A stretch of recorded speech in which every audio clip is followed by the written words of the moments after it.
Yo, what is up, everyone? My name is Gary, and today we're going to talk about banned books. Some of y'all crazy. Black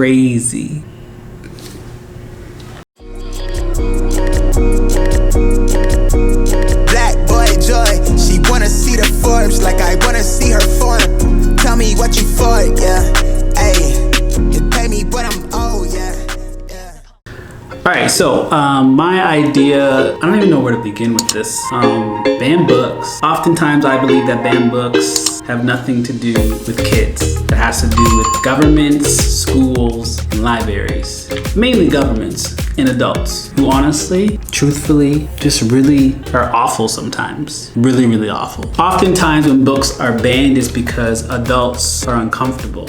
Right? I'm not American, but all the research that I've done in regards to what's happening in the States, it's because not just like people, but like governments and states are being uncomfortable with the idea of LGBTQ plus and people who come from marginalized groups and their stories being shared, which is crazy, absolutely crazy. So the idea of banning books, it's interesting because basically what they're doing is erasing stories, and you're basically saying that there's one story, which is the white narrative, that matters. It's so messed up. It's so messed up. Oftentimes when we think about banned books, a lot of things that come up is like religion, deep beliefs, and these like really narrow-minded ideas of what should be in the hands of kids. And we don't even ask the kids. It's adults that are deciding these things. And honestly, what we're really doing is we're censoring those stories that we feel are inappropriate, and we're keeping those in power who already have power, which again are white people. I have some really good white friends, but the majority of the people around these tables that are making these decisions are white. And what does it tell kids that look like me or from those other groups about the world that we live in, right? It basically tells them that their stories don't matter,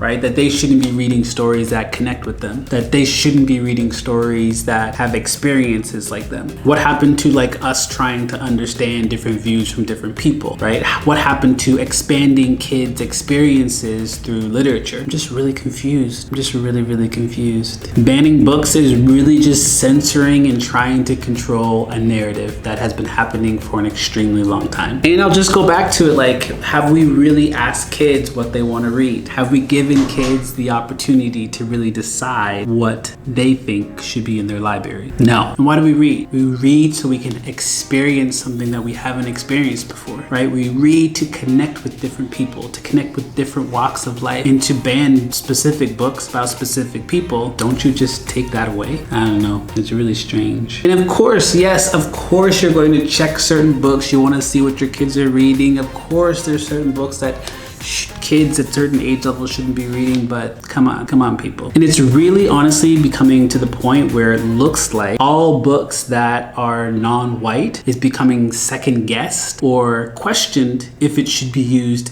in classrooms, if it should be used in homes, which is so unfair. I don't understand why adults feel like they have so much say on what kids want to read or what they want to explore. I just really don't understand. Have we really truly asked kids what they enjoy, what they want to see? And I'm sorry, actually I'm not sorry. Kids are just way better than adults, honestly. We should be asking kids what type of books should be in their libraries, what type of books do they want to learn from. We shouldn't have adults deciding what books are banned and what books shouldn't be in classrooms. Adults who don't even spend time in those classrooms, and some of them aren't even educators. It's just weird. It's really weird. So my overall thoughts on banned books is it's dumb. You ban them as much as you want, but it's not gonna stop a lot of us from writing them. Peace.